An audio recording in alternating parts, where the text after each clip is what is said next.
দিশাকে shooting এর ক্ষেত্রে অনেক ধরনের মেকআপ প্রোডাক্ট ইউজ করতে হয়। একটা গল্প হচ্ছে এক এক ধরনের চরিত্র থাকে, সেই চরিত্রের সাথে মিল রেখেই হচ্ছে দিশাকে মেকআপটা দেওয়া হয়। শুটিং এর জন্য দিশাকে বিভিন্ন জায়গায় শর্ট নোটিশে যেতে হয়।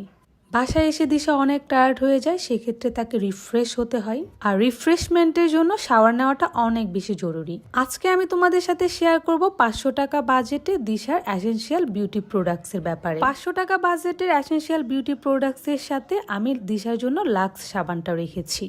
লাক্স স্কিনের জন্য অনেক ভালো এবং বাজেট ফ্রেন্ডলি।